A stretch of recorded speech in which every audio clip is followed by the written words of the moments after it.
Magandang araw po mga kaibigan. Maririnig natin ngayon ang kwento ng buhay ng isang amang muntik nang maging hadlang sa kinabukasan ng kanyang mga anak.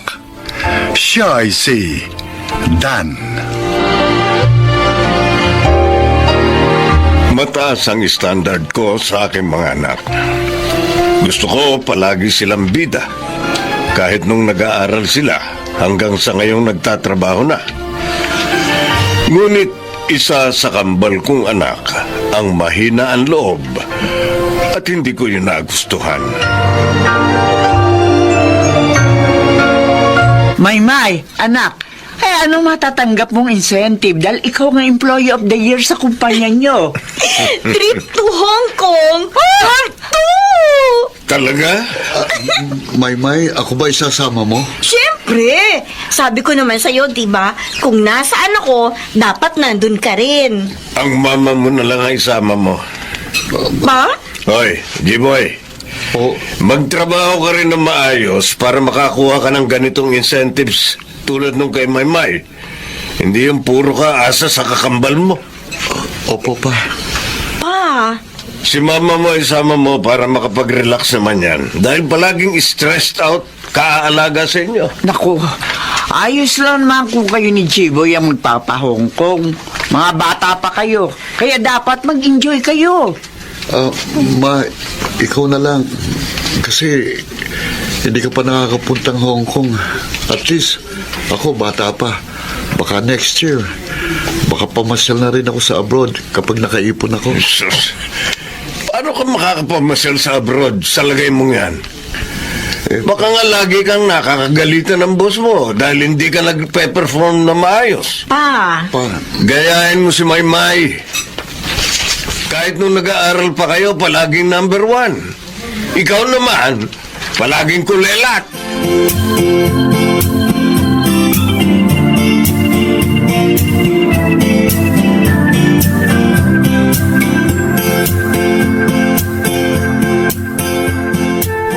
G-boy, huwag mo nang pansinin yung mga sinabi ni Papa, ha?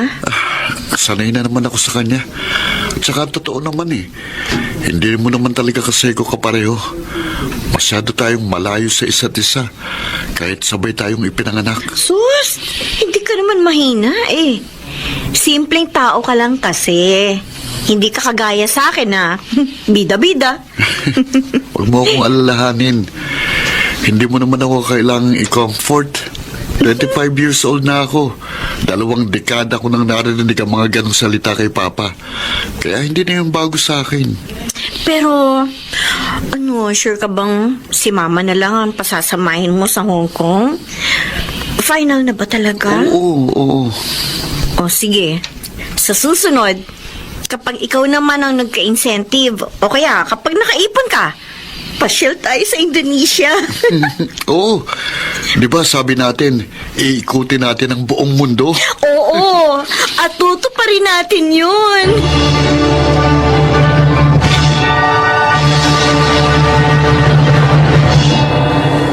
G-boy, Yes, Mama. ikaw ang ipapadala ko sa branch natin sa Singapore. Naku. Mag-prepare ka na, ha? Bakit po ako? Anong klaseng tanong yan? Ma'am, ayoko po. Hindi ko po kaya. Baka po malugi tayo kapag akong ipinadala nyo doon. Malaking project po ito. Hindi ko po kaya. Anong hindi mo kaya? Ako ang pumili sa'yo. Wala ka bang tiwala sa akin? Ma'am, mahina po ako. Talaga pong hindi ko kaya. Maghanap na lang kayo ng iba. G-boy! Sorry po. Hindi ko po kaya.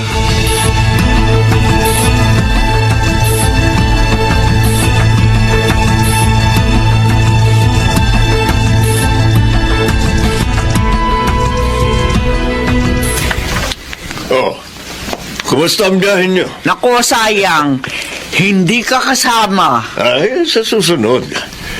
Tiyak namang may matatanggap pang mga ganitong perks si Maymay. Di ba, anak? Oo, pa. O kaya naman, malay nyo, si G-boy. Asa ka doon. Ay, siya nga pala. Nasa si G-boy pa? Nasa trabaho. Mag-overtime daw, sabi sa akin. Sige po, aayusin ko lang itong mga gamit. O, sige na anak. May mga pasalubong ba kayo sa akin? Yung pinabili ko sa yung ref magnet, meron ba? Ay, di syempre. Alam kong koleksyon mo yun eh. Kaya bumili ako. Ayos!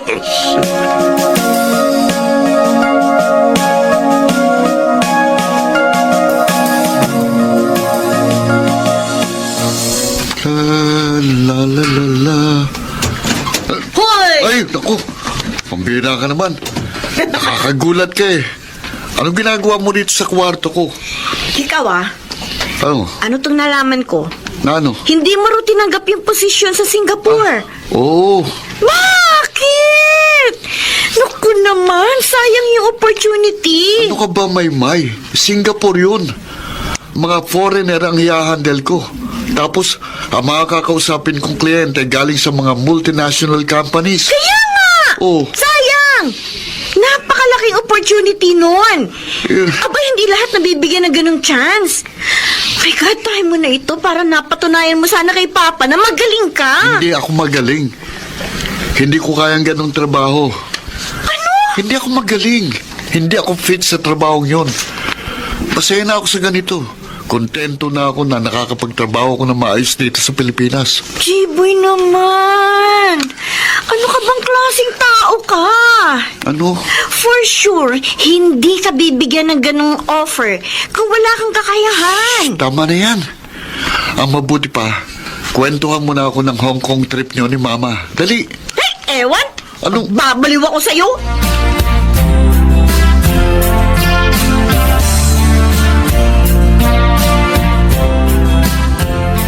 Promoted ka na naman, May. Proud na proud talaga ako sa'yo. Salamat pa. Oh, di mas malaki ng obligasyon mo ngayon, anak. Oo nga po. Kaya kailangan ko mag-double effort. Ikaw, G-Boy, Po, kailan ka mapopromote? Ilang taon ka na dyan sa trabaho mo? Kung ano ang posisyon mo nung nag-apply ka, ganun pa rin hanggang ngayon. ayoko po ma-promote pa. Ano? Okay na ako sa ganito. Bihira ka talagang tao ka. Oh. Nakukontento ka sa ganyang posisyon? Di wala ka nga yatang maipon dahil ang baba na sweldo mo. Dan, tama na. Nasapag tayo. Bobo kasi itong anak mo eh. Dan! Pa naman? Nakukontento sa ganyang klaseng trabaho? Hoy, hindi kita ginastosan sa pag-aaral mo noon para maging ganyan lang, ha? Dan, ano ba? Kumakain tayo. Sorry pa. Sorry kung hindi ko mamit ang standard nyo. Sorry. Ito ang tandaan mo, G-Boy. Wala akong anak na mahinang kagaya mo.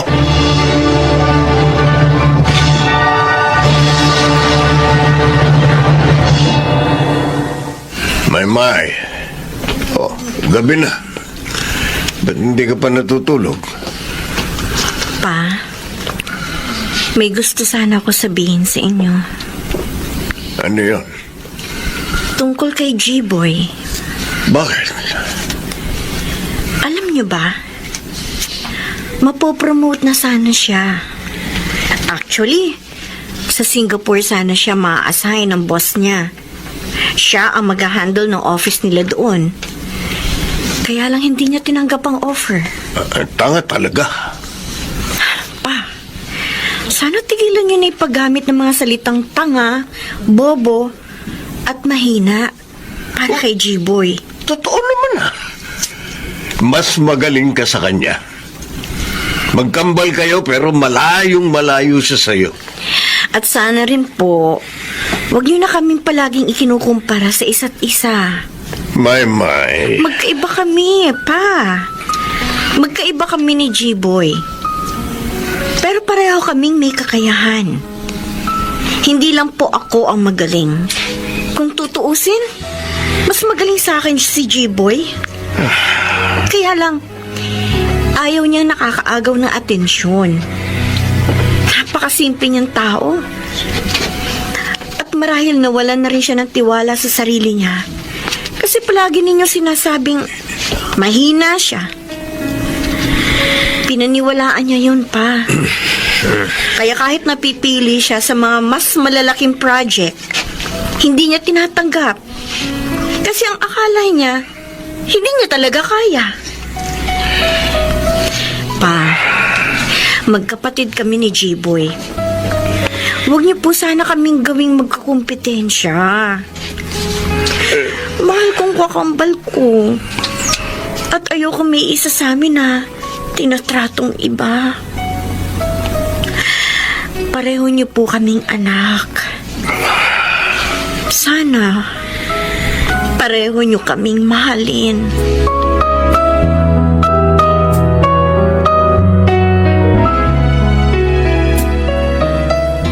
Jiboy, once in a blue moon lang dumating ang opportunity ito. Ayoko. Okay na ako rito. Ayan ka na naman ayan ka na naman. Nung ulang beses kang sinubukang i-reassign ni boss sa Singapore, inayawan mo. Hindi ko kaya yun. Ngayon ayaw mo na naman. Sayang, pre, sayang.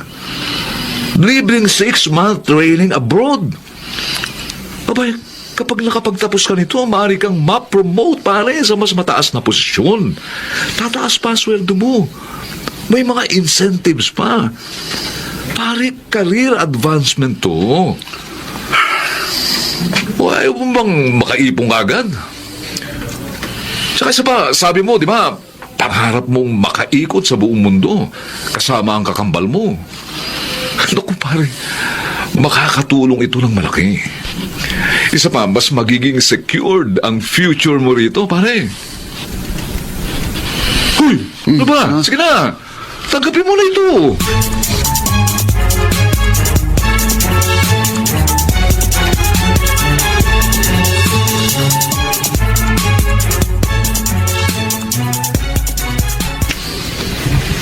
Oh, G-Boy, mauna na ako sa'yo, ha?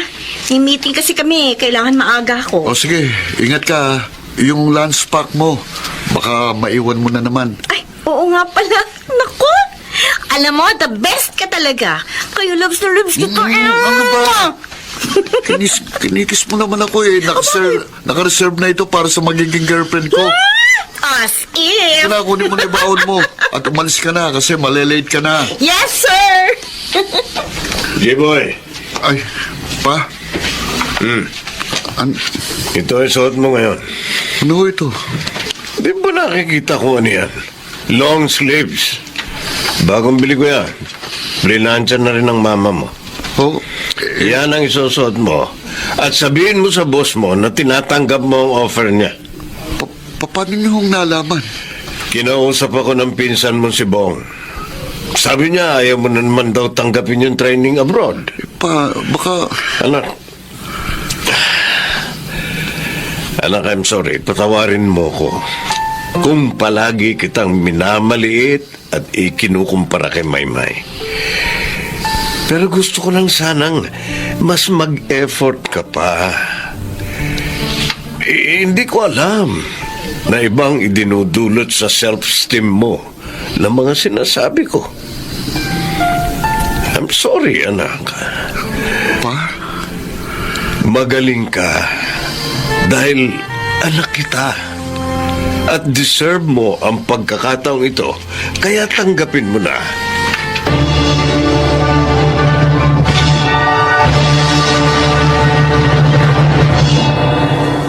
Mula ng araw na yon, parang naging ibang taong anak ko. Ngayon, nasa ibang bansa siya matapos matuloy ang kanyang promotion. Kung may pinagsisisihan man ako, yun ay ang mga pagkakataong sana ay napalakas ko ang loob ng anak ko. Pero panay pagmamaliit ang ginagawa ko. Pero ngayon, napagtanto kong ang anumang sinasabi natin sa ating mga anak ay siyang tumatatak sa isip nila at maaari itong makabuti o kaya naman ay makasama sa kanila. Ngayon, alam ko na kung paano hindi mahahadlangan ang pangarap at kinabukasan ng aking mga anak. Ako po si Dan at ito ang aking buhay. Bilang mga magulang, Tayo ang dapat na gumagabay at nagpapalakas ng loob sa ating mga anak. Dapat ding magsilbi tayong matatag na support system na pagkukunan nila ng tapang at lakas ng loob sa pagharap sa mga pagsubok sa buhay. Mga nagsiganap, Chiquit del Carmen Amor, Susan Robles, Rosana Villegas, June Martin Legaspi at Lionel Benamin sa papel na Dan. Naglapat ng angkop na tunog Jerry Mutia sa musika ni Buboy Salonga. Supervisyong teknikal Eric Lucero at Bong Muyar. Creative Consultant Phil Cruz. Production Assistant Anching Cruz. Ito'y mula sa panulat ni Rita Labanon. Sa direksyon Salvador M. Royales. Ito ang aking buhay.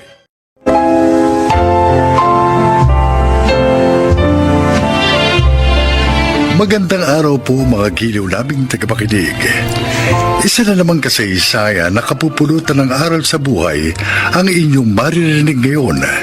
Ito ay ang kasaysayan ni Ason. Sa lamang akong labandera, walang natapos na kurso. Maaga ring pumanaw ang aking asawa. Kaya naiwan ako nag-iisa nagtataguyod sa aming anak na si Lalaine. Pakinggan po nyo ang aking paglalahad. Mang Adong, bakit naman po ganun? Amay, ako may-ari ng paupahang ito, Ason. Kaya naman magagawa ko ang lahat ng gusto ko, di ba? Isa pa dapat naman talaga taon-taon, magtaas ng upa sa bahay dahil, alam mo na, napakamahal na lang mga bilihin na yun. Kasi ho, alam naman nyo, patay na ho yung asawa ko. Ako na lang ang kumakayod para mabuhay ho kami ng anak ko. Mahihirapan ho ako kung tataasan nyo ho ng 10% ang Ay, upa no. namin. Sorry. Problema nyo na yun. Huwag mong ipasa sa akin, ha? Alam mo, dapat kasi huwag mo lang pag-aralin yung silarin mo. Total, hindi mo naman ata kaya Mga Adong naman. Ayoko hong matuloy siya sa akin na walang pinag-aralan. Alam mo, papayuhan kita, ha? Bigyan kita ng tip. Pag-asawain mo na lang siya na mayaman. Para pakinabangan mo, ano? Mga Adong! Basta. Sa susunod na buwan, next month, ha? May dagdag ng 10%. Uluwain mo naman ako. Ha? Yung upa nyo, konti lang naman, 10% lang yun, kayang-kaya nyo. Ngayon, kung hindi mo kaya, lumayas na lang kayo rito ba? Marami kukuha nito. Yung kayang magbayad.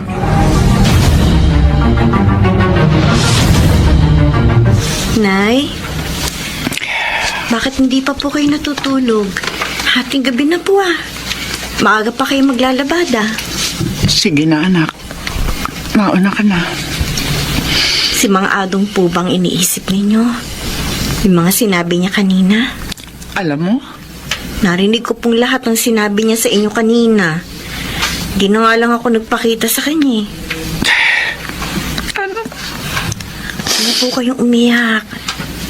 May naisip na po akong paraan para mabawasan ang problema natin. Ano yun? Nangangailangan po ng tindera sa kantin ng university namin. Papasok po ako doon.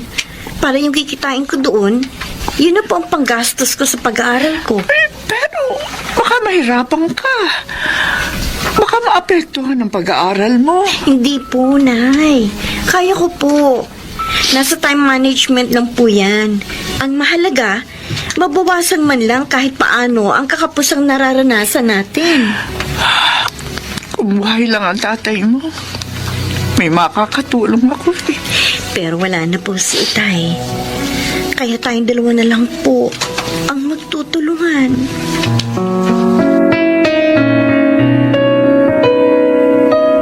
Jimbo, bakit mo ko dinala dito? Ang tanga mo naman pala, Jessica. Alam nga namang maglalaro lang tayo dito. Mga Maawa ka sa akin. Huwag mong ituloy ang iniisip mo. Ang tagal kong hinintay ang pagkakataong to, Jessica. Na madadala kita dito sa bakating bahay namin.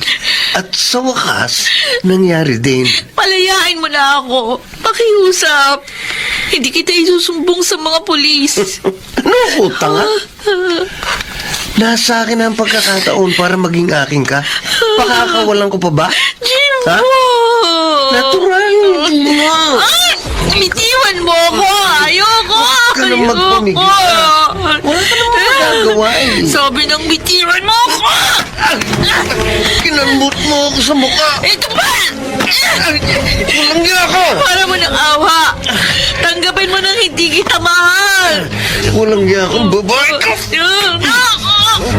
Sa lahat ng ayaw ko, yung sinasaktan ako ng babae.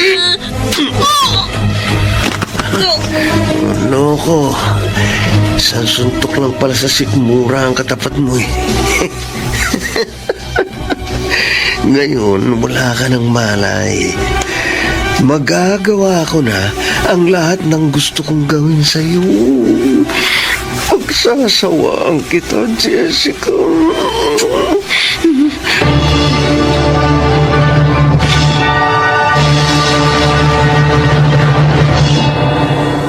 Tinawagan ko ng lahat ng mga kaibigan at kaklase ninyo. Pero iisang sinabi nila, hindi nila kasama ang anak ko. Hindi ko rin po siya kasabay na umuwi, Sir Ramon. Pinabalik po kasi ako sa kantin ng university. Nasaan na kaya anak ko? Hindi niya ugaling hindi umuwi ng magdamag sa bahay. Lalo na kung hindi nagpapaalam. Ay, sandali po. Naalala ko, bago po ako umalis, nakita ko lumapit sa kanya si Jimbo at kinausap siya. Si Jimbo? Opo. Maliligaw niya?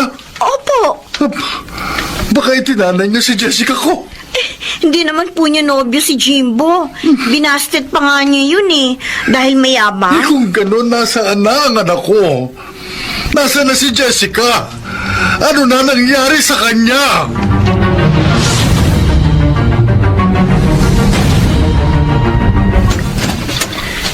Good morning, Aling Ason. Ay, good morning din, Jimbo. Meron ka bang kailangan? May pinasasabi ba ang papa mo? Wala ho, wala. Gusto ko lang sanang magpalabas sa inyo eh. Umalis na kasi last week yung labandera namin. Ay, oo, sige, sige. Oh, mabuti nga, may dagdag kita ako eh. Salamat ho. Konti lang naman ho ito eh. Ito po sa lalagyan. Ah, sige. Dadaling ko na lamang sa inyo mamaya, ha? Naku, huwag na ho. Mapapagod pa kayo. Ako na lang ang kukuha dito sa inyo. Tsaka, eto nga po pala ang bayad ko. 1,000? Sa inyo na ho lahat yan. Pero sana po, huwag niyo sabihin kay Papa ha, na nagpalaba ako sa inyo. Ha?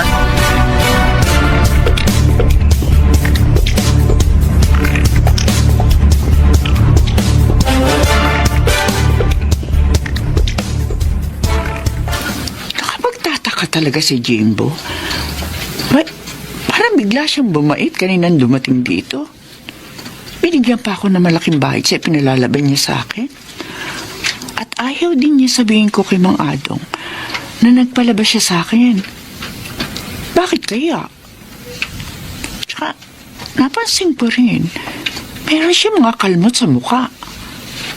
Bakit ganun? Sinong gumawa nun? Nay, narito na po ako. Narito ako sa kusina, Lalaine. Opo. Sorry po, natagalan ako. Maglalaban na po ba kayo? Oh, bakit ka nga pala natagalan? Dumaan po ako kina Jessica eh. Tumawag yung daddy ng best friend ko. Pinapunta po ako sa kanila. Daddy ni Jessica? Opo. O, bakit ka pinupunta ron? Kasi Nay, nawawala po si Jessica. Ano?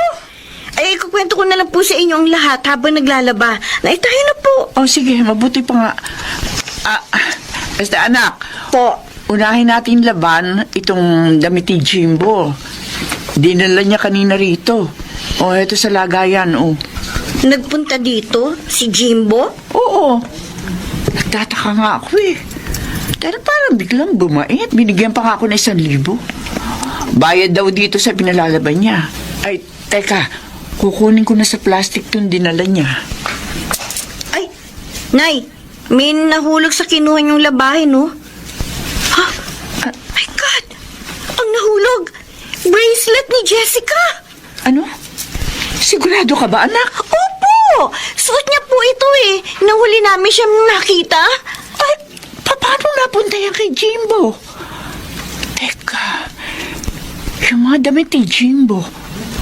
Anak, ang t-shirt, may dugo. Oo nga, Nay! Oh, Diyos ko! Bakit may dugo ang t-shirt ni Jimbo? May kutob po ako, Nay.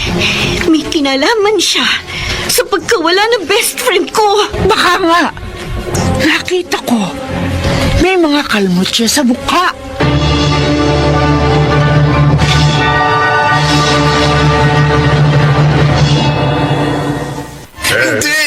Hindi ako sasama sa inyo! Ano kailangan nyo sa anak ko? Bakit siya inuuli? May reklamo sa inyong anak, mister. Ano? Kaya iniimbitahan namin sa presinto. Anong? Nakuha ko sa damit niya ang bracelet ng dalagang nawawala at natagpo ang patay sa bakanting bahay niyo. Ano? Pa, Jimbo? patulungan. Totoo ba ito? Tulungan niyo ako pa. Huwag niyo silang payagang isama ako. Ayoko makulong. Jimbo, totoo ba ang sinasabi nila? Papa, Sumama ka na lang ng maayos para hindi na tayo magkagulo pa dito. Mamang pulis, Oh. sandali lang. Baka pwede nating pag-usapan ito. Mabait naman itong anak ko Oh, eh. sige, sir. Pero doon tayo mag-uusap sa presinto namin.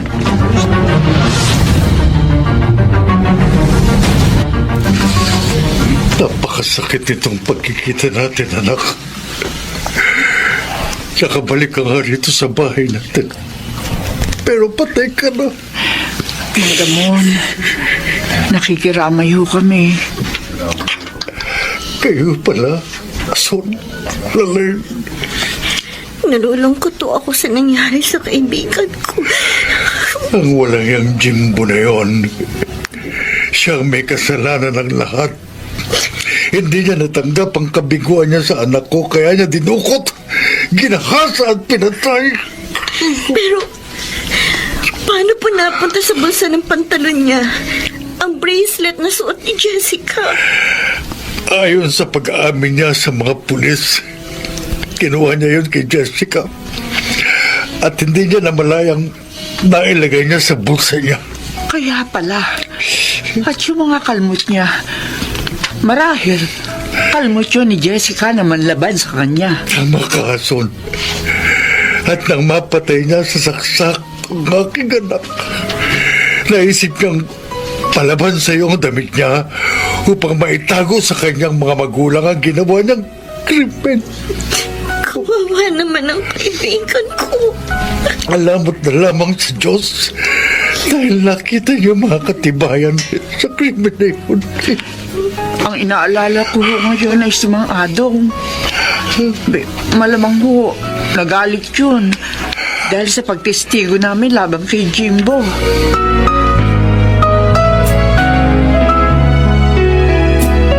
Lumayas kayo sa bahay ko! Ngayon din! Hindi ko kailangan ang upa ninyo! Huwag naman ho. Ano wag? Ay, wala ho kaming ibang malilipatan.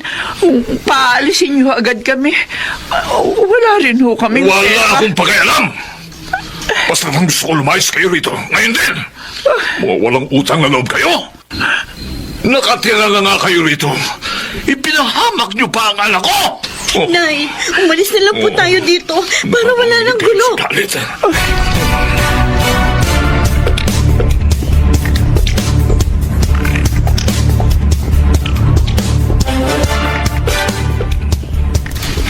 Mang Ramon, kayo ho pala. Nalaman ko ang ginawa sa inyo ni Adong. Galit na galit ho siya. Kaya umalis na lang kami. At nakituloy muna po dito sa kapitbahay namin habang wala pa ho kami magagamit para sa bagong malilipatan. Kaya nga gusto ko kayong alukin na sa bahay na tumira. Ho? Sa amin ka na magtatrabaho, Ason. At kami na ng aking asawa ang magpapaaral kay Lalaine.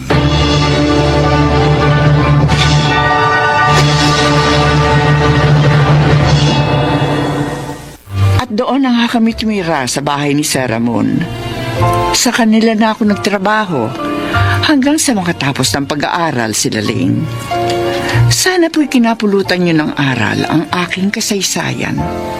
Ako po si Ason, isang dating labandera, at ito ang aking buhay.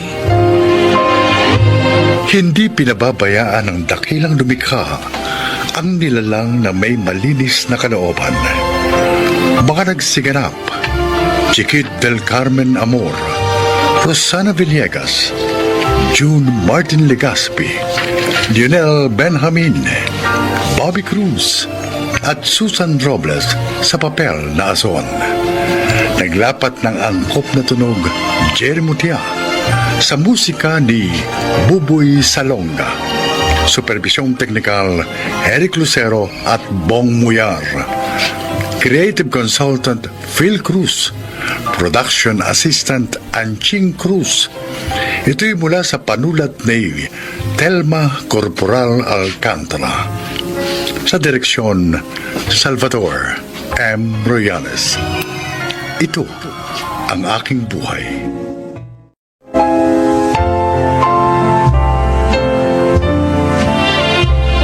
Mga kaibigan, sa araw na ito, inyong maririnig ang kwento ng isang dakilang babae na pinatunayang ang pagmamahal sa kapwa ay nagmumula sa pagmamahal din sa Diyos. Siya ay si Dahlia.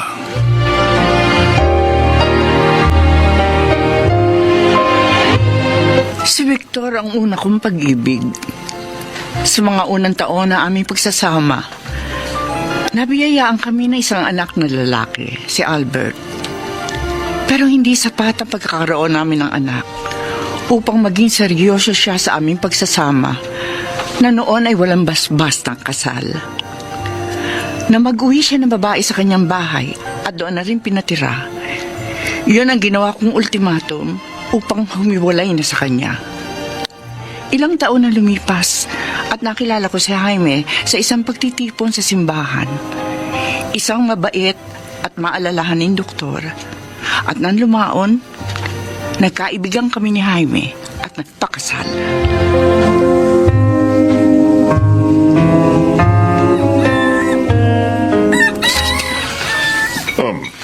Si Albert ba? Alam na ba ang kalagayan ni Victor? Oo. Pero alam mo naman ang batang yun. Basta tungkol sa kanyang ama, hindi siya interesado. Kaya mo. Tatawagan ko. Kakausapin ko. Maraming salamat palagi sa pangunawa, Jaime, ha? Eh, kung wala nga lang akong appointment sa mga pasyente sa klinik ngayong araw na ito, sasamahan kita sa pagdalaw kay Victor sa Bataan. Pero pangako, sa ibang araw na libre ako. Sige. Basta kung hindi man ako makauwi agad, pinagluto na kita ng mga uulamin mo. Pinagparti-parti ko na, iinit mo na lamang sa microwave. Nandoon lahat sa freezer, ha? Oh, sige. Ako nang bahala. Ay, eto nga pala ang 1,000 piso. Ipamili mo ng mga prutas para may maipasalubong ka kay Victor. Makabubuti ang mga prutas sa kalagayan niya. Tiyak na matutuwa ang matandang yung kapag nalaman pinadalan mo siya ng mga prutas, Jaime. Magpalakas ka mo siya. At wag kung ano-anong iniisip. Mag-ehersisyo ka mo siya. Total, malawak ang bakuran niya ron. Hayaan mo. Sasabihin ko sa kanya lahat ng mga paalala mo.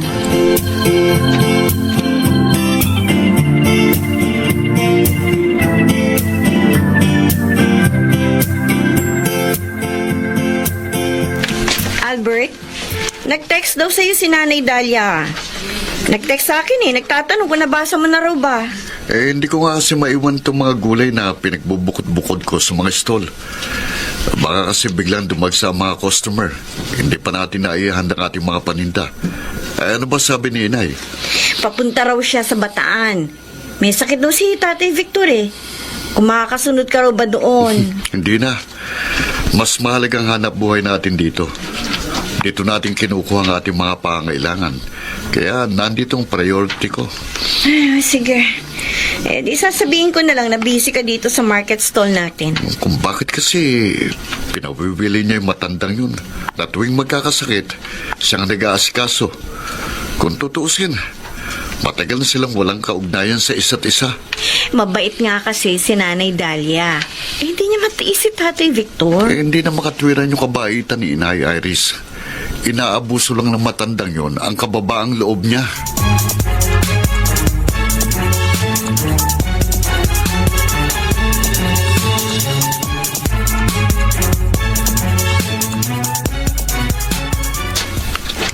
Oh, isang subo na lang ito, Victor. Sige na, ubusin mo na. Ano nga kaya kung hindi kita pinagpalit sa ibang babae noon, ano? Dahlia? Ako, mas gusto ko pa rin pinagpalit mo ko sa iba. Ha? Dahil nakilala ko si Jaime. At walang dalawang isip na pinakasalan ako. Ay, hanggang ngayon, hindi ko pa rin mapaniwalaan na sa dami ng babaeng iniuwi ko sa bahay na ito, ahantong pala ako sa pag-iisa. Victor, sa buhay ng tao, may mga dumarating at umalis. Oo, sa bawat paglisan, may kalakip na kalungkutan. Pero kailangan pa rin nating harapin ang mga bagay-bagay. Inaamin ko. Labis kong pinanghihinayangan ang pagkawala mo sa buhay ko.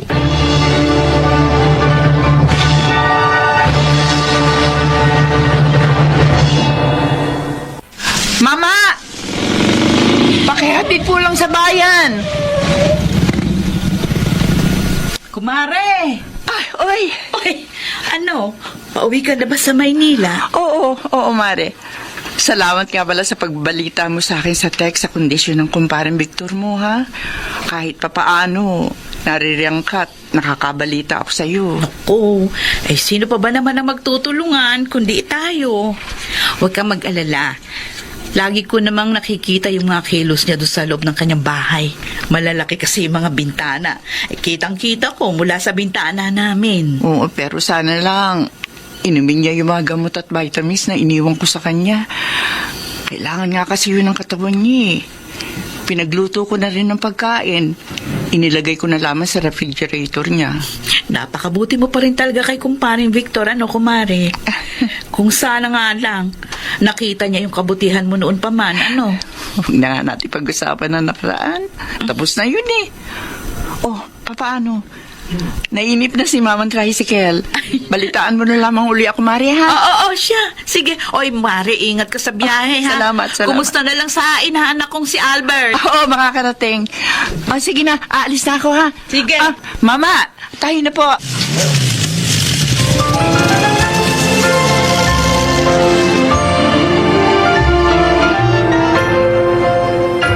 Ayoko nang tumuntong sa malaking bahay na yun.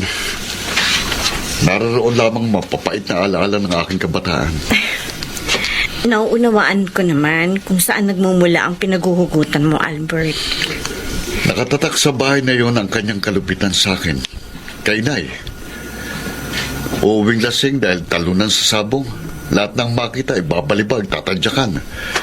Kung ilang tadyak na sa mukhang inabot ko sa kanya, hindi ko na matandaan. Kapag nakikita kong sinasakal niya nung sinay dahil sa walang pakundangan niyang galit, gustong kumawala ng puot ko. Pero wala akong magawa ng mga panahon yun.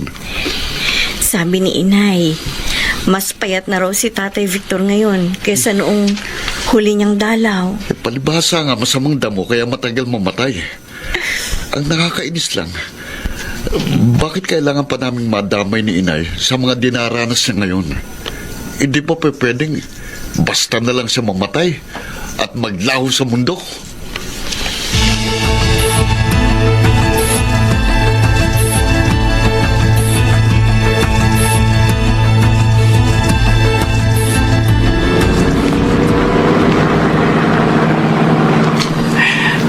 Bilisan mo pa ang pagmamaneho, Jaime.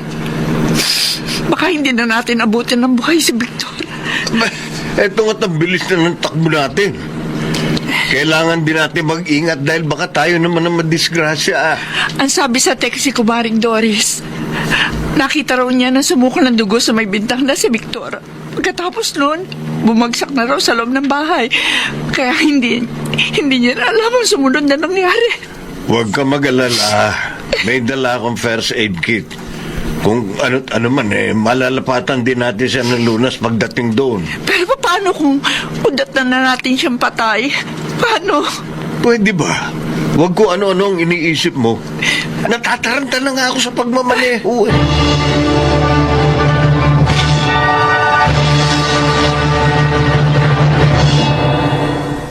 Victor, sa ayaw mo't sa gusto, dadalhin ka na namin sa ospital.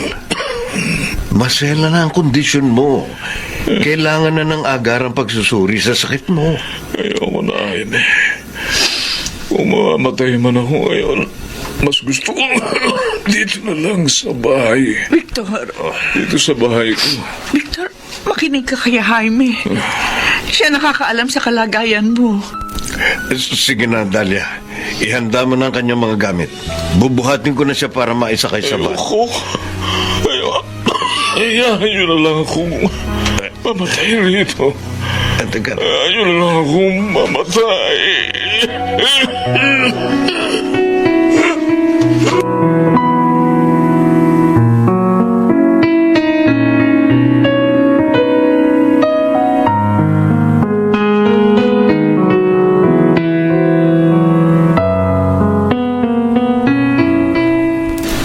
Albert, nagkamalay na si Tatay Victor. Sige na, lapitan mo na siya.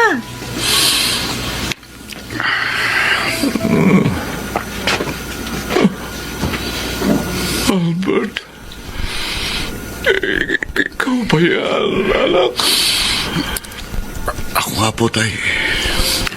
Aaminin ko po sa inyo na kahit masamang loob ko sa inyo, Albert, hindi ko rin pala matitis na hindi kayo makita. maraming salamat, anak. Kahit sa uling pagkakataong ito, nakita kita. Mahawakan ko ang iyong mga palad. Tay, magpagaling po kayo.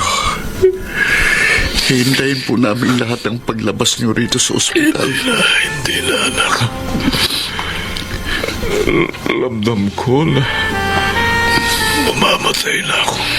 Tay, Hirap na ako sa paghinga.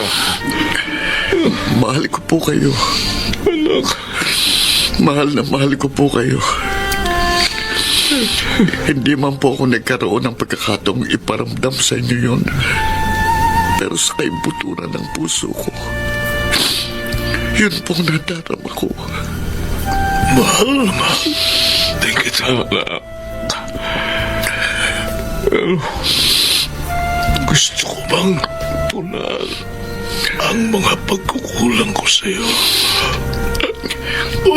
Wala na akong panahon.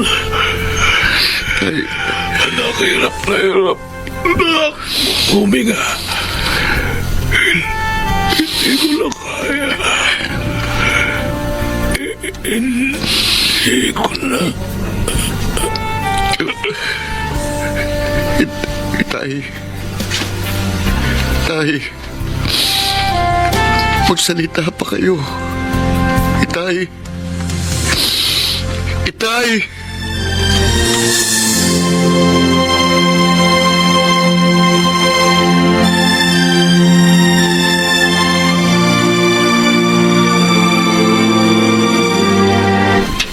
Ayon sa death certificate na inilabas ng ospital, kanser sa baga ang siyang ikinamatay ni Victor. Pagkatapos ng kanyang cremation bukas ng umaga, makahihinga na tayo ng maluwag. Naisip ko, doon na rin sa vault na nabili ko doon sa Columbari, ilalagak ang kanyang urn. Mainam na ron para nasa maayos ang lagay.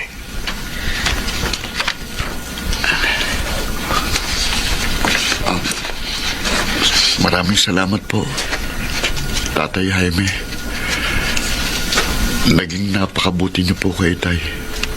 Kayo ni Inay. Dahil napakabusilak ng puso ng nanay mo, Albert. Marahil kung nagkabaliktad man kami ni Victor ng kalagayan, aalagaan din niya ako tulad ng ginawa niyang pag-aalaga sa tatay mo. Walang katulad sa kadakilaan ng puso ng iyong ina. Lahat kayo, minahal ko sa paraang kaya ko. Iba-iba man ang level ng pagmamahal na yun. Nandirito kayong lahat sa puso ko. Ikaw man, Iris, dahil bahagi ka na ng buhay ni Albert. Mahal na mahal din kita, anak. Mahal ko rin po kayo, Nanay Dalia. Mahal ko rin po kayo. Pero siyempre, may higit pa ba akong dapat mahalin kundi ikaw, Jaime? Ikaw at ang katapatan mo ang pumuno sa buhay ko. Ikaw at ang iwalang katapusang mga kabutihan. Pinasasalamatan ko nasa itaas dahil binigyan niya ako ng isang taong may mabuti ring pusong katulad mo. Dalia, alam na alam mo kung gaano rin kita kamahal.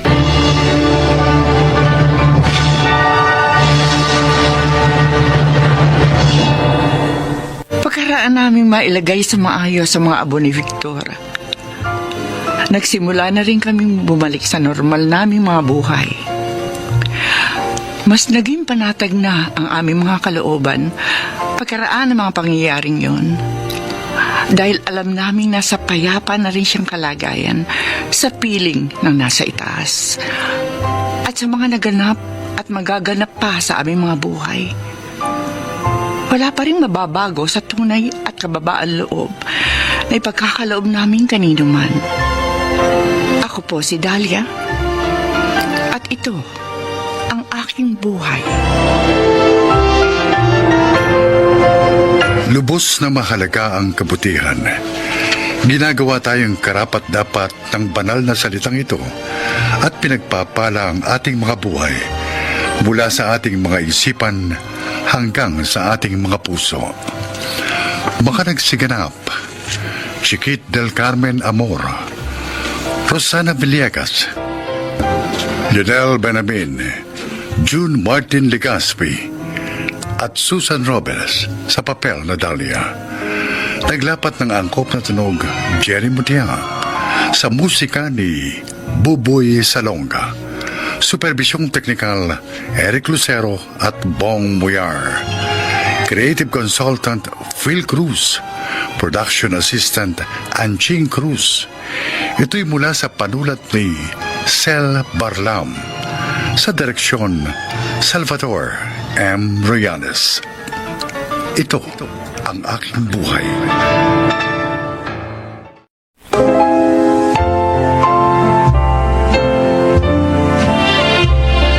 Sa araw na ito, inyong maririnig ang kwento ng isang may bahay na isinakripisyo ang sariling karir upang suportahan ang mga pangarap ng kanyang mga minamahal. Siya ay si Hilda. Isa akong industrial engineer at nagsisilbing product supply manager sa isang malaking korporasyon ng consumer goods sa ating bansa. Maganda ng takbo ng trabaho ko, pero binago ang lahat ng yun ng mga plano ni Nick para sa pangarap niya sa aming pamilya.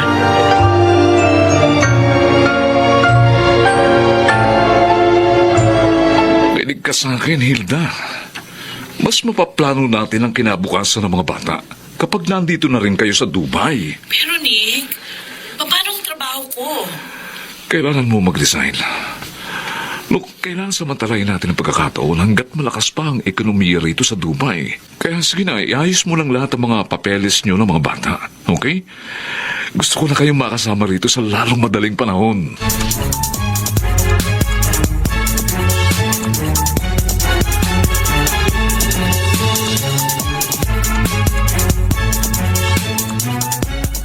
Narinig mo rin ba ang pag-uusap kanina sa telepono ni Nanig at Hilda? Ha? Wala naman tayo magagawa kung yun ang desisyon ni Nick para sa kanya mag-iina. Karapatan naman niya yun. Sa kauna-unahang pagkakataon, mawawalay sa atin ang ating anak, pati ng ating mga apo. Abay, hindi isip ko pa lang. Hindi pa nangyayari. Parang nadudurog ng puso ko sa lungkot. Nasanay kasi tayong kasama sila simulat sa pool. Pero yun na nga, darating talaga ang pagkakataong mawawalay sila sa atin dahil magpupundar na sila ng sarili nilang buhay.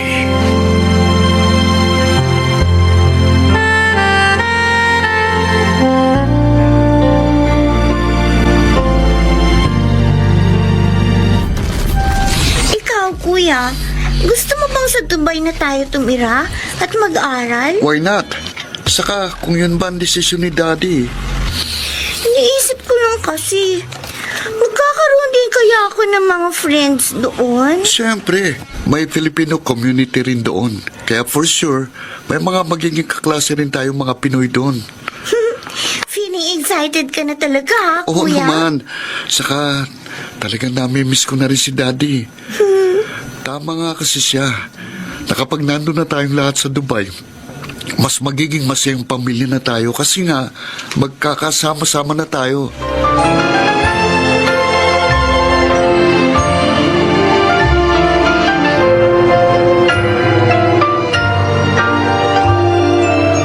Tay, Nay, alam ko masakit sa inyong paghihiwa-hiwalay nating ito. Kaya nga hinihingi ko ang inyong malawak na pangunawa sa naging desisyon ni Nick. Karapatan ni Nick na isipin ang para sa ikabubuti niyong mag-iina, Hilda.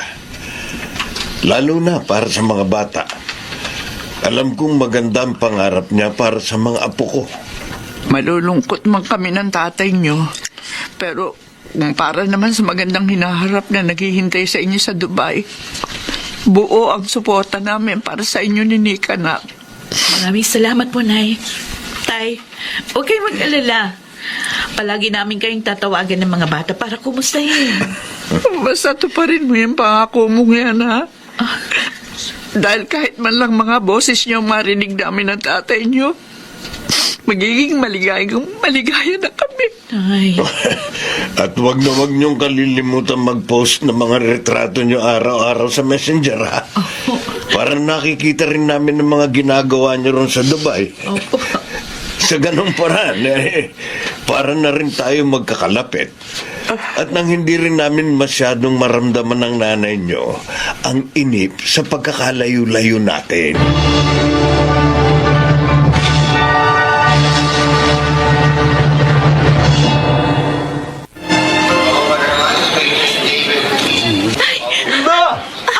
Anak! Nandito ako! Nick! Kuya! Ayan si Daddy, o kawayan mo dali! Oo nga. Dad! Bilis, lapitan natin. Mga anak! Dad! Ay! Dad! Alam niyo na, gaano ko kayo kamiss lahat. Same here, Dad. Miss na rin namin kayo ni Mona. Tama po si Kuya Dad. Oh, Nick. Maraming salamat. Hindi mo ko binigo, Hilda. Alam ko na malaking sakripisyo ito para sa iyo. Mahal kita. Kaya naisip kong maging katuwang mo ko sa iyong mga plano.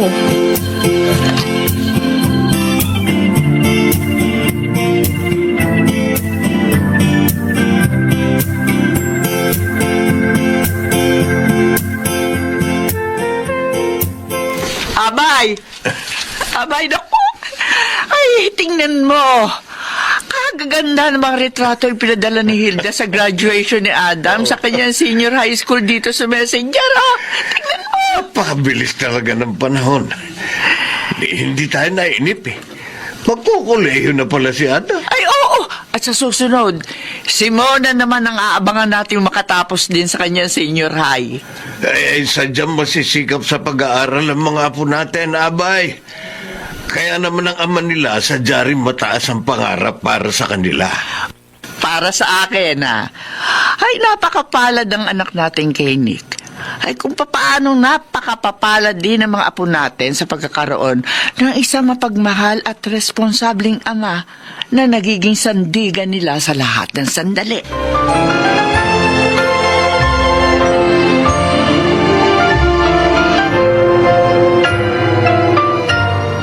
Ngayong tapos na sa kanyang senior high school si Adam, itatawid natin siya sa Canada para doon mag-aral ng college. Ha? Nick, Oh, milyon ang kakailanganin natin para sa iniisip mong yan. walang problema, Hilda. Maluwag magpautang ang mga bangko rito sa Dubai. Kung kaya mangungutang tayo sa 3 bangko rito. Ha? Oo, at yun ang ipupondo natin sa pag-aaral ni Adam sa Canada. Pero, saan tayo kukuha ng pambayad? Kung kailangang mag-3 o 4 na doble ang sipag ko sa pagtatrabaho, gagawin ko. Ang inaalala ko ang kalusugan mo. Sa gagawin mong yan, mawawalan ka na ng sapat na pahinga. Baka naman magkasakit ka. Oh, wala akong hindi gagawin para sa kinabukasan ng mga bata. Hilda, buhay Canada ang pangarap ko para sa kanila. Kapag doon sila nakatapos ng pag-aaral, madali silang makahanap ng trabahong akma sa tinapos nila roon, di ba? Mawawalay sila sa atin. Yun ang hindi ko kakayanin. Oh, mabilis lang ang panahon. Kaya pagsusumikapan natin ang lahat ng ito, hindi tayo dapat matakot makipagsapalaran sa buhay. Lalo na kung parang naman sa isang magandang hinahanap nating mag-anak.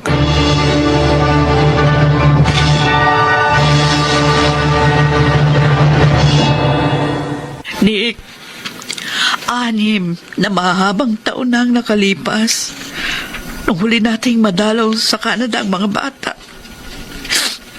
Ngayon nagpandemya, lalo tayong nawala ng pagkakataon na mabisita sila doon. Eh, palagi naman natin silang nakakausap sa video chat, di ba? At na-update nila tayo sa maayos nilang kalagayan doon. Kaya wala kang dapat ipag-alala, Hilda. Ang gusto ko makita at mayakap ko ang mga anak natin. Lalo na ilang buwan na lang. Magtatapos na si Bunso sa kanyang kursong fashion management. Gusto ko naroon ako sa araw ng kanyang graduation. Hilda, ngayong ka ba naman may inip? O di ba ang sabi ni Adam na isubmit na niyang lahat ng mga papeles niya sa pagiging citizen doon? At hinihintay na lang niya ang go signal ng gobyerno. O at pagkatapos mapoproseso na niya ang pagpipetisyon naman sa atin, ha? Ilang mahabang taon pa rin yun, Nick. Ay, Inip na ako sa paghihintay. Inip na ako.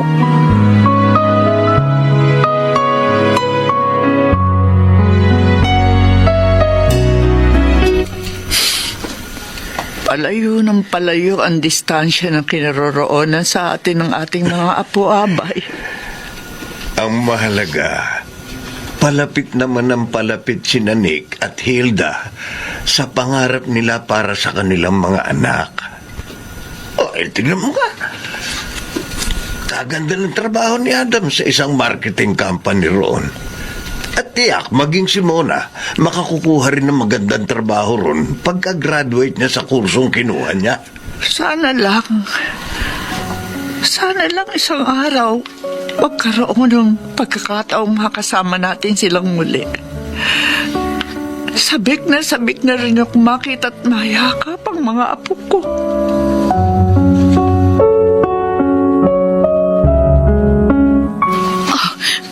Nick, round trip ticket papuntang Canada para sa isang buwang pagbabakasyon doon. alam ko nga kasing inip na inip ka nang makita mga bata. Ayan, iniutang kita ng pamasahe papuntang Canada. Ha? Ayan, hawak mo na. Ibili kita ng ticket papunta roon. At pabalik din dito, ha? Pero teka, kasalukuyan pa rin tayo nagbabayad sa mga dati nating utang dahil sa pagpapaaral ng mga bata. Huwag mo nga isipin yun. Kahit pa makuba ako sa pagbabayad sa mga utang natin. Ang mahalaga, maibigay ko sa inyo ng mga bata ang lahat na makabubuti at makaliligaya sa inyo. Oh, Oh, Hilda, mahal na mahal ko kayo. Kahit buong buhay ko, ibibigay ko sa inyo ng ating mga anak. Nick, hindi ko alam kung anong sasabihin sa magagandang bagay na ginagawa mo para sa amin. Hilda, Napakabuti mo sa amin ang iyong mga anak. Salamat. Maraming salamat.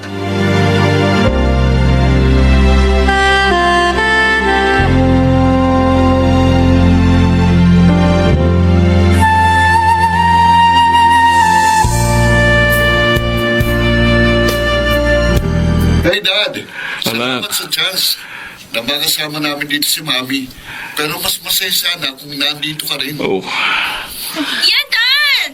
Miss na namin kayo ni Kuya. naku, inip na rin akong makasama kayo, mga anak. But one day soon, ha? Magkakasama-sama rin tayong lahat dyan. Yun naman talaga ang layunin ko para sa ating lahat. At maraming salamat sa mga pagsisikap niyong makapag-aral dyan, ha? Nang maayos. Sa kabila ng pagkakalayo-layo natin. Naku, talagang pinahanga niyo ko, mga anak. No, Dad. It's not us. It's you. Oh, Ikaw at ang mga gabing ginawa mong araw para lang mapag-aaral kami rito at maibigay ang aming mga pangailangan. We salute you, Dad. You're one in a million. Kami ang proud na proud sa iyo. Hey, Dad! Are you crying? Napaiyak ka ba ni Kuya? hindi ako mahihiyang aminin sa iyo na umiiyak ako dahil sa mga naging tagumpay niyo sa buhay, mga anak. Pero dagdag pa dyan, ha, kasama natin ang mami niyo sa tagumpay natin ito.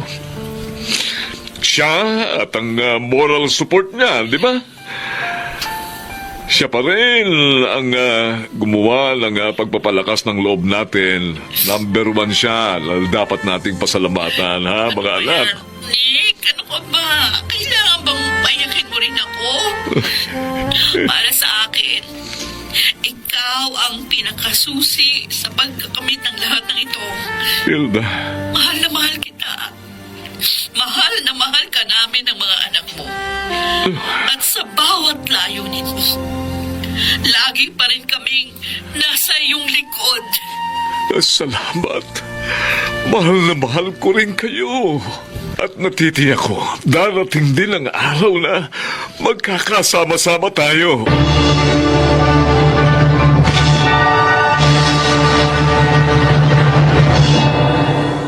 Oo, sa simula, nahirapan pa akong bumitiw sa mga bagay na para sa akin ay mahalaga.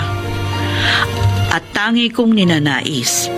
Pero ang mga pagpupunyagi ni Nick ang nagmulat sa akin sa kahulugan ng katagang sakripisyo.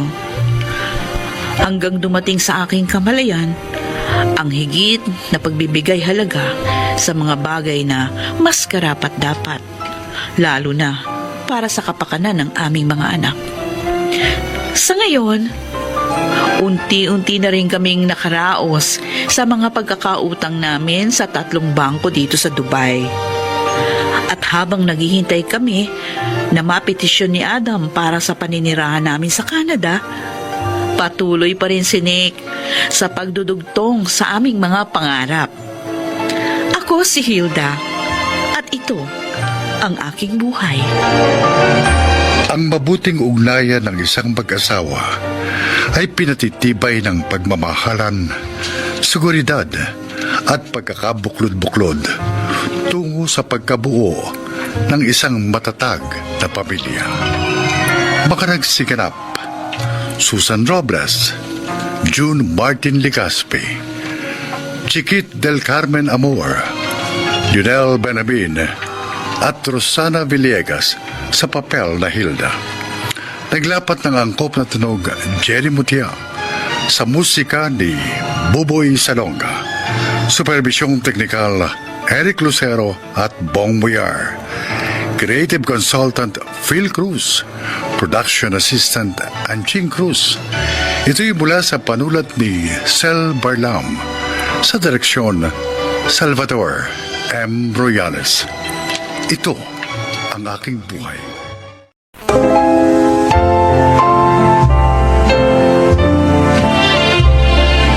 Magandang araw po mga giliw naming tagapakinig. Isa na namang kasaysayan ang inyong maririnig na kapupulutan ng aral sa buhay. Ito ay ang kasaysayan ni Rayster. 5 kaming magkakapatid. Naiwan kami ni Itay kay inay nung siya mamatay. At dahil panganay ako, akong naging katuwang ni inay sa pagtataguyod sa aking mga kapatid. Pakinggan po ninyo ang aking kwento. Talagang ipinakwadro mo pang diploma mo, Leslie, ha? Siyempre naman, kuya. Dahil proud ako eh. Kasi kahit mahirap lang tayo, natapos ko ang high school. Tama yan. At matataas din ang marka mo, anak. Tulad ng Kuya Rayster mo nung magtapos siya ng high school. Sayang nga lang, hindi na ako nakapag-college. Pwede na, kuya. Ha? Kasi ngayon tapos na ako. Magtatrabaho na ako. Makakatulong na ako sa inyo ni inay kahit papano. O di pwede ka nang mag-start ng ilang subject sa course na gusto mo. Oo nga, no. At may mga state university rin na maaari kong pasukan. Rayster, Po. siguraduhin mo lang na kaya mo, ha? Dahil hindi madali ang mag-aral habang nagtatrabaho.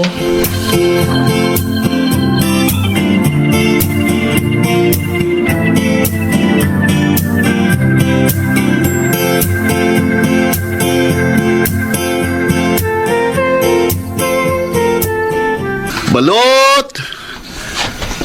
Balot! 7 balot na lang itong tinda ko. Mabuti naman, konti na lang. Sana may bumili na nito para makauwi na ako at makapagpahinga. Bukas naman, dadalhin ko kay Aling Esther ang order niyang mga itlog na maalat. Kailangan makaipon ako. Malapit ng pasukan. May mga bibilhin pa akong mga gamit ko. Oh, ay, Ayan ito! yun, mukhang may bibili ah. Teka, parang lasing ah. Bahala na. Lalapitan ko siya. Sana naman mabait ito at maayos kausap. Balot, sir. Magandang gabi, sir. Bago mo lumapit Pasensya na po. Alam pa yung balat mo. 7 po. Ito. Oh. Yan. Bigyan mo sa akin lahat yan. Opo, sandali ho. Tamang-tama. Nakasupot na ho eh. Ayos. Init pa. Sige. Diyan ka na. Sir, sandali. Ang bayad niyo po. Ba? Ano pala?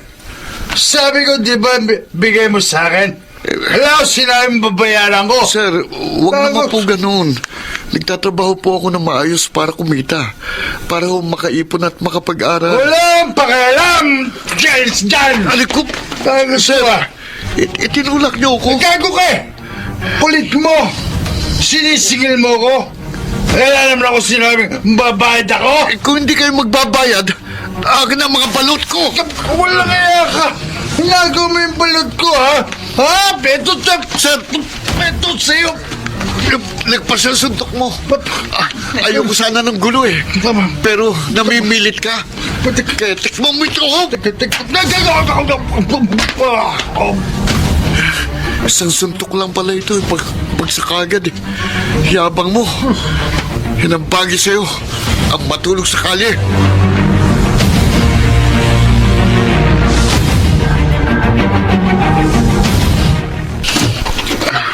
Rayster, anak! Oh. Napano yung mukha mo? Wala ho ito, Nay. Ha? Dahil lang ho sa isang lasenggo na gustong kunin ng walang bayad ang mga balot ko. Ano? Wala bang tumulong sa iyo?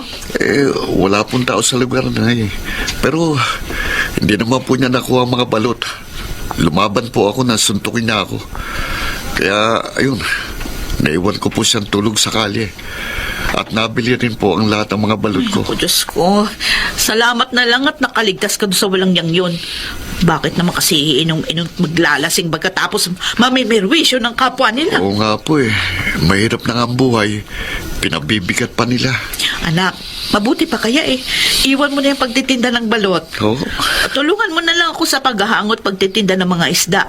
Doon ka na rin sa palengke magtinda ng mga itlog na maalat. Ay, nag-aalala kasi ako. Baka sa susunod, madisgrasya ka na. Sige po, Nay. Tutulungan ko na lang po kayo.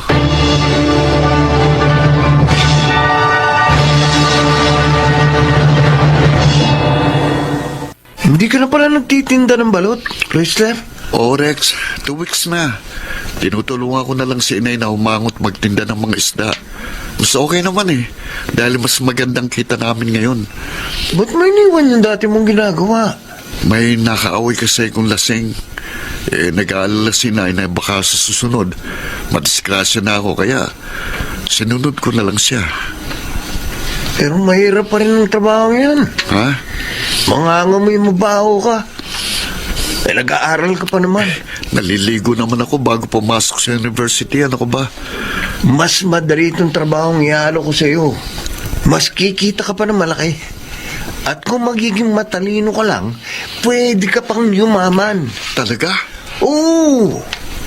Teka, ano bang trabaho yan? Baka mahirap. High school lang ang natapos ko. Kayang-kaya mo to, pre. Kahit nga, hindi ka nakapag-high school.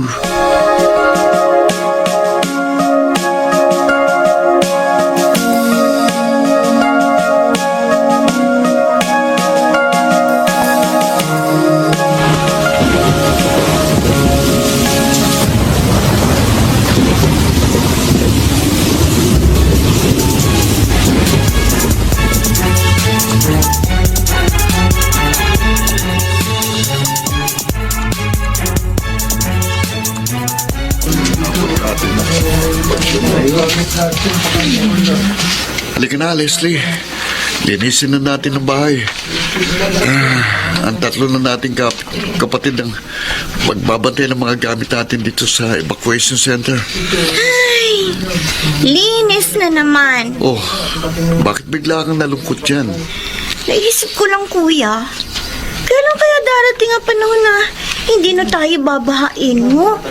Yung hindi na tayo lilikas dito sa evacuation center? Pwede namang mangyari yun kung lilipat tayo sa mas mataas na lugar at mas maayos na bahay. Yun nga lang, mahal ang upa. Ngayon, hindi pa natin kaya yun.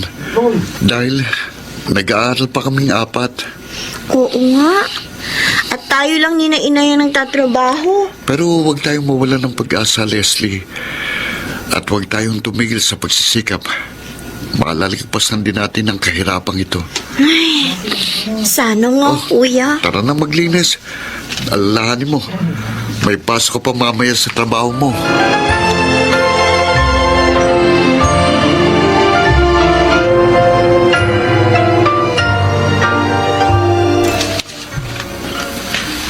Oh, Mister, ba't ikaw ang nagdala ng mga order naming isda? Ha?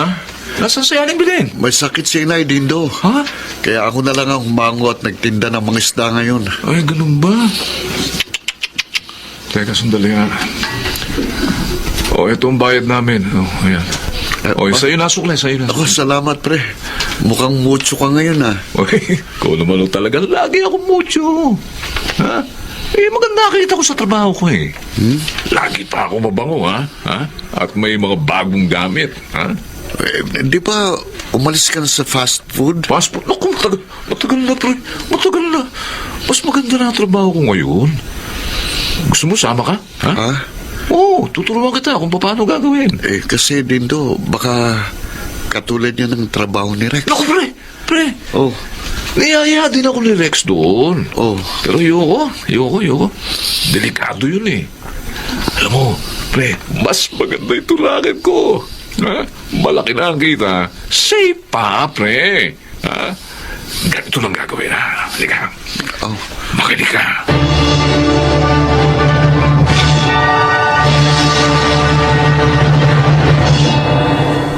Anak, may problema ka ba? oh, Kasi ilang araw ko nang napapansin. Matamlay ka. wala po, Nay. Okay naman po ang pag-aaral ko. Kahit na nga mahirap dahil nagtatrabaho ko. Baka naman masama ang pakiramdam mo. May sakit ka. Ay, opo, Nay. May masakit po talaga kay Kuya. Ano? Ano yun? Ang puso niya. Nabasted po kasi siya ni Jenny.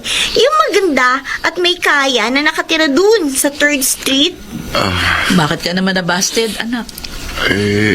Ayaw daw po niyang magkaroon ng mahirap na boyfriend dahil hindi maibibigay ang gusto niya. Naku, materyosa naman palang babaeng yun. Sabi ko nga rin po yan kay Kuya eh. At saka hindi siya nakapanghihinayang na mawala. Dahil lalo ka lang masasaktan at magkakaproblema kung yung magiging nobya mo, ganun. Alam ko naman po yun, kaya nga sinisikap ko ng kalimutan siya eh. Hindi ko lang akalain na ganun pala ugali niya. Ay, huwag naman sanang makaapekto sa iyong pagsisikap ang naging kabiguan mo, anak. Marami pa namang babae. At kapag naabot mo na ang iyong mga pangarap, higit pa sa Jenny na yun, ang matatagpuan mo. Belen, yung bayad ko sa isdang dala mo, oh. Salamat ho, Aling Esther. Hindi mo yata kasama sa racer ngayon. Ay, may practice ho sila para sa graduation. Aba, ay kagaling naman ng anak mo, ano ha? Patatapos na pala siya ng kolehiyo. Awa po ng Diyos. Si Leslie ko naman sa call center na nagtatrabaho ngayon. Alam mo, Belen, Ho. ay, mapalad ka sa mga anak mo kahit maaga kang nabalo. Dahil mababait, masisipag at walang bisyo yung mga anak mo. Determinado silang maabot ang kanilang pangarap. Lalo na sa racer mo. Totoo po yun. Oh, mabuti na lang. Hindi naging katulad direct sa racer. Bay kung nagkataong hindi siya nakalayo sa binata ngayon. Baka nakakulong din ngayon ang anak mo. Ha? Nakakulong ho si Rex? Bakit ho? Nagbebenta pala siya ng mga party drugs. Tulad nung ecstasy, ano yun? Ecstasy raw. Nahuli. Ayun, kulong ang abot niya. Ay, talagang tama ang anak ko sa hindi pagsama sa kanya.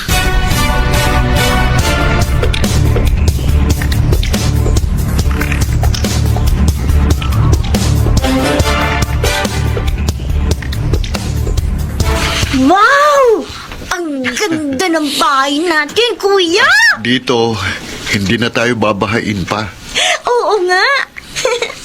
Hindi na tayo laging pupunta sa evacuation center. Pero, Kuya, sure ka ba na kaya natin upahan to? Oo naman, kaya ko ng upa rito. Maging ang bayad natin sa tubig at ilaw. Maganda naman ang sweldo ko sa pinapasukan kong bangko. Ay, Kuya, nabalitaan mo na ba yung nangyari kay Dindo?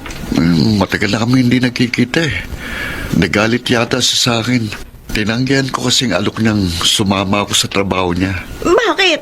Ano bang trabaho niya? Nambibiktima ng mga baklat matrona. Ha? Para magkapera, oo. Kaya siguro ganun ang nangyari sa kanya. Ha? Bakit? Ano ba nangyari kay Dindo?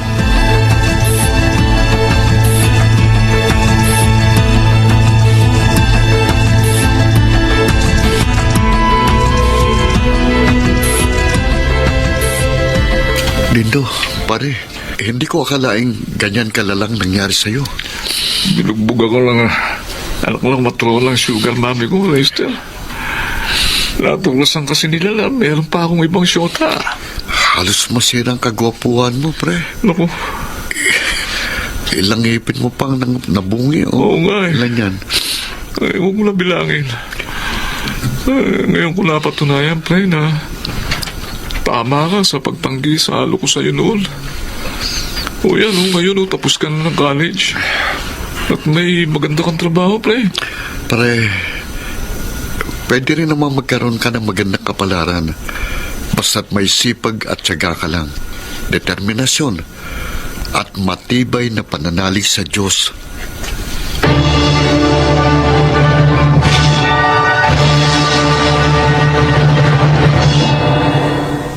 Nakalaya na nga kami sa kahirapan at may maganda na rin akong nobya ngayon. Sana po inyong naibigan at kinapulutan ng aral ang aking inilahad. Ako po si Reister, dating tindero, at ito ang aking buhay. Tunay na matamis ang tagumpay na buhat sa mabuting kaparaanan. Mga nagsiganap: Rosana Villegas, June Martin Legaspi, Chiquit del Carmen Amor, Junel Benjamin, Susan Robes, at Phil Cruz sa papel na Reister. Naglapat ng angkop na tunog Jerry Mutia, sa musika ni Buboy Salonga, supervisyong teknikal Eric Lucero at Bong Muyar, creative consultant Phil Cruz, production assistant Anching Cruz. Ito'y mula sa panulat ni Thelma Corporal Alcantara, sa direksyon Salvador M. Royales. Ito ang aking